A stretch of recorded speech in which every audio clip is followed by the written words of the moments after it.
1600s, 6 artists hid a clue in their paintings. Dad spent most of his life searching for it. What do you expect to get from the family? Want Dad to get his recognition? Hello everybody, welcome back to Screenstars. I'm here today to bring you my review for the 2025 action-adventure film, Fountain of Youth. The film is directed by Guy Ritchie, and it stars John Krasinski, Natalie Portman, and Isaac Gonzalez. Right, okay, the film follows siblings. We have Luke and Charlotte Purdue. Now, Luke is essentially a treasure hunter.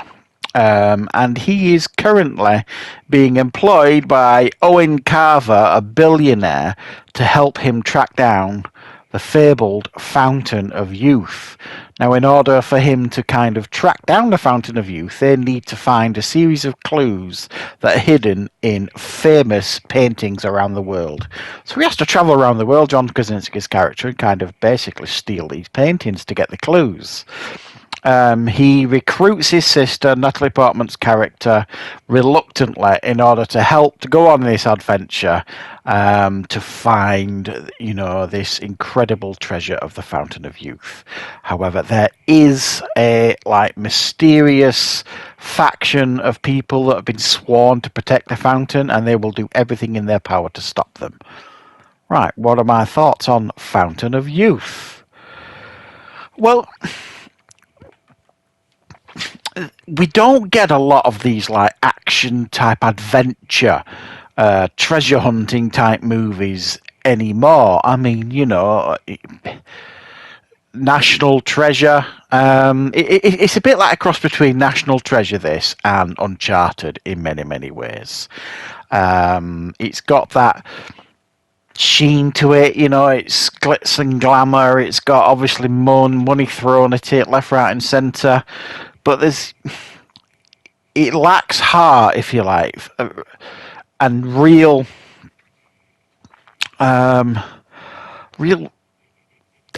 teeth. There's no soul to the film. Now, don't get me wrong. I don't think this is what you would describe as a bad film. In many ways, it's very, very entertaining. The story's light and fanciful. You've got John Krasinski trying his best to play the charming, charismatic, romantic lead. Stroke tough guy, treasure hunter. You've got Natalie Portman playing his sister, they're always bickering, she's reluctantly joining, they're ticking all these AI boxes, you know what I mean? And again, this is what I mean, it feels like this is a script that's been kind of spewed out by AI or something like that. It's, someone sort of said, right, imagine Indiana Jones crossed with Nicolas Cage's National Treasure with a little bit of Uncharted. Give me a storyline. They're going to look for the Fountain of Youth, and then out spews this script. And that's kind of what you get in here. It's a paint by numbers adventure film that offers very, very little in the way of suspense or originality or surprises. So if you kind of understand that going into it, you're probably going to enjoy this one a little bit more. If you go into this with really high expectations, you're definitely going to come out the other end disappointed. Because it's absolutely flawed, is this. It's a flawed film. But like I said, there is also a certain amount of charm to it. While I don't necessarily think John Krasinski pulls off this rugged treasure hunting charismatic womanizer particularly well, it's kind of an odd. You're not sure whether he's a tough guy in the film at times. There's a number of fight scenes in the film, or action scenes, where he kind of handles himself quite well. But then in other scenes, he's almost like the light-hearted, wisecracking coward, or, it's just, you're not sure how the character's been pitched. For example, and I keep going back to this, Nathan Drake in Uncharted, and I don't mean the Tom Holland film. I thought that film wasn't very good at all, but I mean the games. Nathan Drake, it's effortless. He's funny, he's witty, he's dry, he's sarcastic, but he can bloody well pull off the action sequences in stuff like that. You know, same with Nicolas Cage to some degree in the National Treasure films, and definitely Harrison Ford in the indie films, that kind of stuff. And it just kind of lands a little bit awkward, his performance here. It's almost like they just weren't sure how to pitch it. It's not terrible, it's not awful, it's not a bad performance, it just feels a little bit off. It's like they're trying too hard to make him the suave, charismatic lead.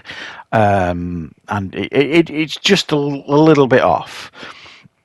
Natalie Portman is essentially Natalie Portman doing what she does best, really. Her performance is absolutely fine. You know, she plays like this, essentially a single mother who's trying to keep custody of a child and is reluctantly brought along for this adventure. I'm not quite sure how, because she's dead against it pretty much all the time, but she always ends up there, and then she ends up even taking her son along as well, which even makes even less sense. And you've got Isa Gonzalez, who is absolutely stunning. And she was in the Guy Ritchie film, The League of what was it? The Ungentlemanly Warfare film he did last year that I really enjoyed with Henry Cavill. She was in that. And she's in this. She kind of plays like one of these people in the faction that is trying to prevent them getting to the Fountain of Youth. And there's quite decent chemistry between her and John Krasinski's character, Luke.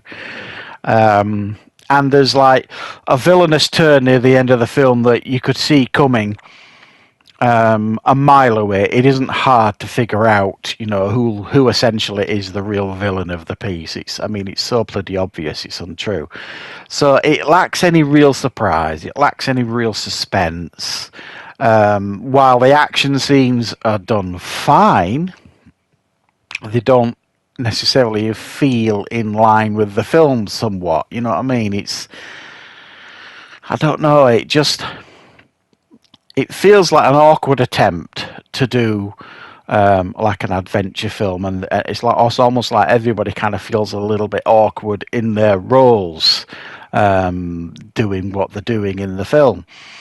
But like I say, I mean, it's perfectly entertaining. It's completely disposable, watchable stuff, and it's a film that once you've watched, you'll immediately forget about. But I mean, that's not really why we watch films, is it? We want to watch films and be inspired and be, you know, entertained and be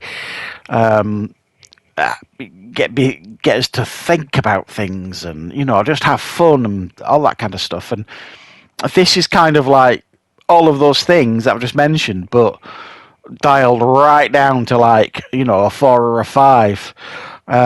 It just doesn't really elevate itself, despite the flashy budget and the flashy action scenes and action sequences, and, you know, the real attempt by John Krasinski to deliver a charismatic lead, and the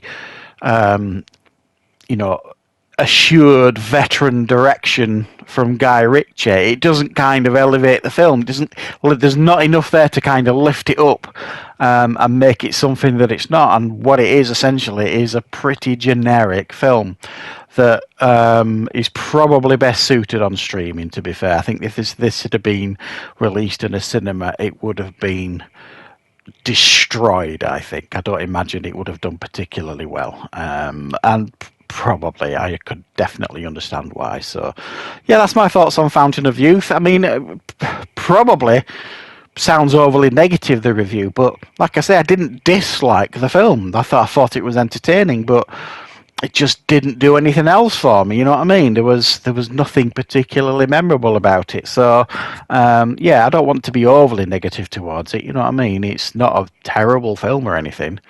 Just don't go into it expecting like film of the year material, because you ain't going to get it. So, yeah, thanks for joining me, guys, for this review. I hope you liked it. I hope you found it useful. And I will, of course, be back with plenty more reviews and content on the channel very, very soon.